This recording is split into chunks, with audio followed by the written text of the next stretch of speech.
Olá a todos, bem-vindos ao canal Chester News, né? Eu gostaria de comentar nesse vídeo sobre o recuo, né, do estratégico do Bolsonaro e as possíveis repercussões disso, né? Então, ele que fez um pronunciamento, né? Tiveram muitos memes na internet por causa que realmente, né, os apoiadores mais radicais do Bolsonaro não entenderam nada, mas eu gostaria de falar da questão do ponto de vista estratégico. O Bolsonaro, ele tem uma das qualidades dele de reconhecer os erros e voltar atrás. Isso parece pouco, mas não é. Por exemplo, na questão da vacina, por exemplo, Bolsonaro ele se posicionava um pouco contra as vacinas no começo, né? O que inclusive pode ter até atrasado um pouco a compra das vacinas, tudo. Só que quando ele viu que isso iria atrapalhar a economia, ele voltou atrás. Do ponto de vista, assim, né, lógico, tiveram muitos memes, é um pouco humilhante você reconhecer um erro. Só que do ponto de vista estratégico é muito bom o que ele fez. Por quê? O Temer, para quem não sabe, ele é líder do PMDB, que é o partido do maior partido de centro-esquerda e centro-direita do Brasil. Ele é muito grande partido PMDB e o Temer é uma liderança muito respeitada.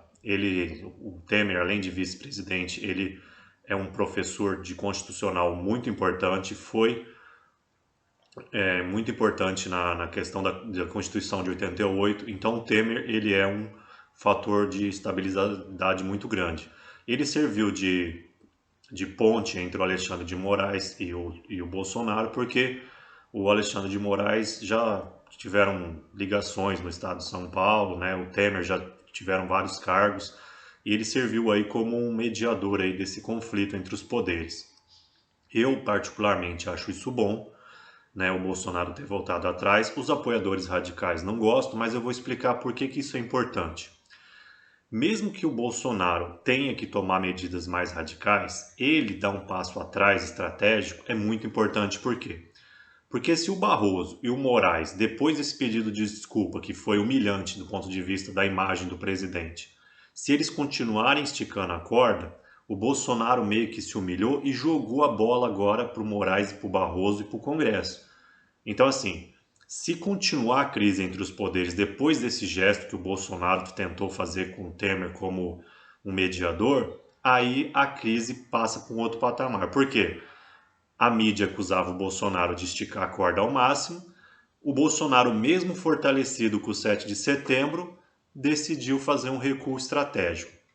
Isso é muito importante porque se o Barroso e o Moraes continuar atacando, eles vão ser culpados pela crise política. Aí o Bolsonaro, inclusive, tem um capital moral para tomar medidas mais drásticas, como ativar o Conselho da República, que ele chegou a falar no discurso de 7 de setembro, porque realmente, se depois desse recuo estratégico os outros poderes continuarem esticando a corda, mostra que realmente há uma falha institucional grave no país e não é culpa exclusiva do Bolsonaro. A minha opinião é o seguinte: os outros poderes são tão culpados quanto o poder executivo pela crise. O que acontece é o seguinte: o Bolsonaro ele é uma pessoa forte, ele é um ex-militar, ele não recua. Então, assim, o que o Bolsonaro está passando é o que o Moro passou no passado, que ele passou recentemente. Ele tentou ir contra o sistema e o sistema se voltou contra ele. O que está acontecendo com o Bolsonaro é a mesma coisa. O Bolsonaro está querendo ser honesto, ser patriota, só que existe uma Brasília ali, incrustada ali, que é independente ali do que das boas intenções dos brasileiros. Então, assim, o Bolsonaro está lutando sozinho contra o sistema e ele tem que ter o apoio da população de bem, porque há realmente igual eu falei no vídeo anterior, eles estão travando o governo no meio de uma pandemia. Realmente, quem é contra o Bolsonaro está usando de todos os meios possíveis. A mídia, a oposição. Igual eu falei, a oposição entra com. Os partidos políticos de oposição de esquerda entram com ações no STF que travam as medidas do Bolsonaro. Recentemente, por exemplo, o Bolsonaro fez a MP proibindo a censura na internet. A OAB já entrou falando que é inconstitucional, o STF já está querendo tirar a medida que o presidente faz. Então, isso também faz parte da crise entre os poderes. Porque tudo que o Bolsonaro faz, há uma mobilização institucional para barrar o que ele está fazendo. Então, isso, na verdade, já é um boicote. Só que o Bolsonaro, igual o Trump, o Bolsonaro e o Trump, eles são parecidos por serem muito honestos, conservador.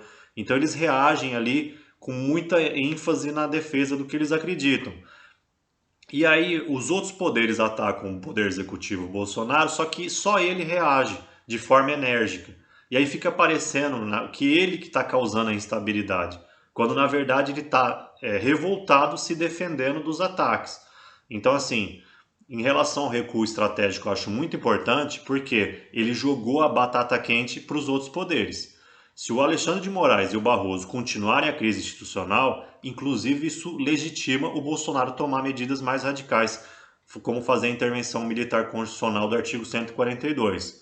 Porque ninguém vai poder falar que o Bolsonaro não tentou de tudo para estabilizar as instituições. Então, do ponto de vista estratégico, essa bandeirinha de branca de paz aí do Bolsonaro, ele tem um fundamento estratégico muito importante. É lógico, os radicais vão falar dos memes, que ele é um líder fraco, mas estrategicamente é muito bom.